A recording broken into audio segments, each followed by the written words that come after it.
Every painting is a reflection of you. I recently heard this from somebody that I really respect and have come to care for online in the online space, and I thought that that was a very cool thing that I wanted to share with all of you.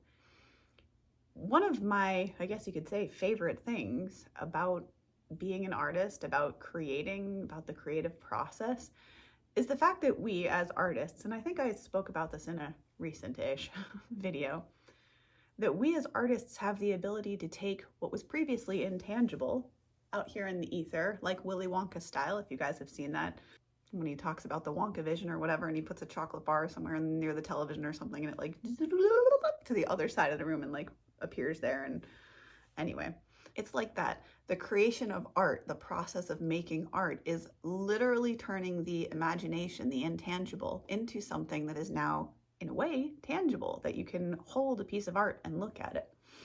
And the point that this particular individual was making, which I thought was really interesting, is that not only is every painting a reflection of ourselves, what I thought was really interesting is that, because I have always personally wondered this, when I was younger, the little story time is just that when I was younger, we traveled a lot, and I had the blessing to be able to experience quite a few of the really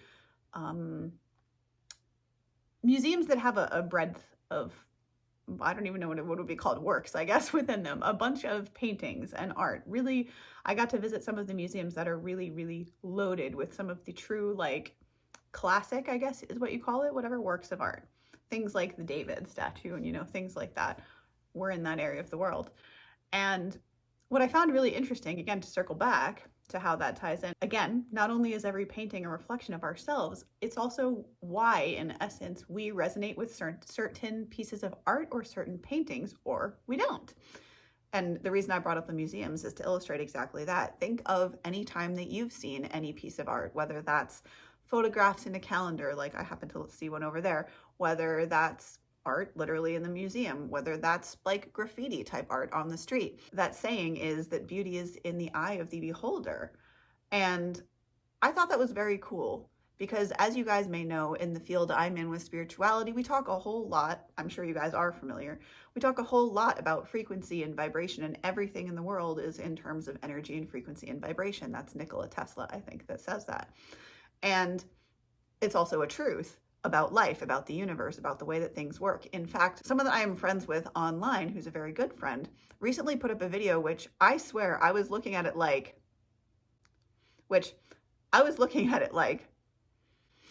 because what it essentially shows is this particular person, I don't know who it was, wherever, had such an intense sound system that they themselves installed into their car that when they tuned their radio to a specific frequency, you could watch the metal on the car go woo woo woo woo woo. Like, there's just something, and maybe Google that. I don't know if that's something you can find out there on YouTube, probably.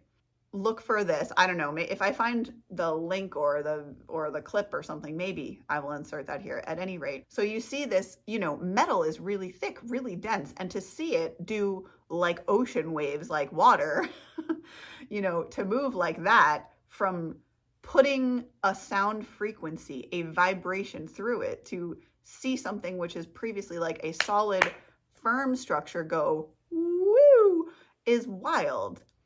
And it, again, to tie it back so that you guys understand where I'm going with this, is the frequency and vibration part. What she was saying was that this is why we resonate with and don't resonate with certain pieces of art and certain paintings by certain artists. You know, that may entirely have, this making it more interesting for me, may have everything to do with the vibration of the painter, or perhaps even just the vibration that they were in when they painted the painting, which I just thought is a very cool thing. The fact that we can almost immortalize a vibration.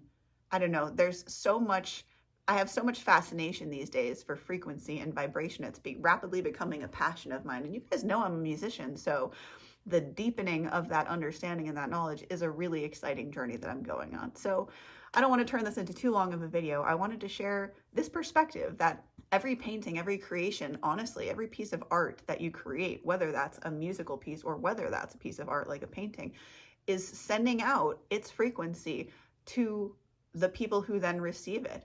And so I guess as a tail end of this, I'd invite you and ask you to be intentional with your creations. That if you are a conscious being and you want to create from an intentional space, to start doing that, because it's a lot more potent and it means a lot more when you sit down, let's say beforehand, and you say, universe, I'm intending to do this thing. This is the effect I want it to have. It's really, really powerful when you follow through with those things.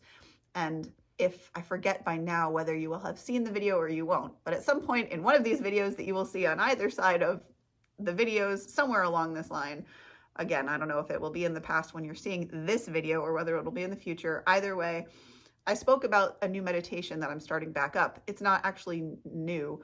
It's an old meditation I'm reviving, which is for the purpose of essentially creating an energy ball that will positively increase its size and help everyone. That's the goal. That's the intention behind it. All of this just to share that when you put intention behind what it is that you're doing, it makes it infinitely more potent. And I wanted to share that perspective, that know that whatever you create, you are putting out into the world that particular vibration. So I'd invite you to be careful in terms of just be aware, not cautious, like scared of life. Just be aware and conscious of what vibration are you in before you create something, so that when you put that thing out there, it has that much more potency and that much more love and positivity and good vibes. So if this video has helped you any, feel free to share it with anyone that you feel it would also help. Like and subscribe. It really helps out a small content creator like myself. Thank you guys so much, by the way. Very glad to have you here. And finally, if you need any support, feel free always to reach out to me at this email address here, and I'd be happy to serve you. Have a blessed and beautiful rest of your day or night whenever you're seeing this, and I will see you, beautiful cats, in the next video. Namaste and much love. Stay well, stay healthy. Bye.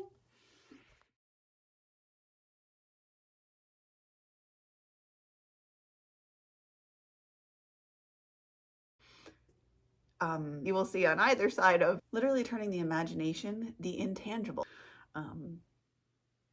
Recent-ish. When you put intention behind what it is that you're doing, it makes it infinitely more potent. Again, to circle back to how that ties in.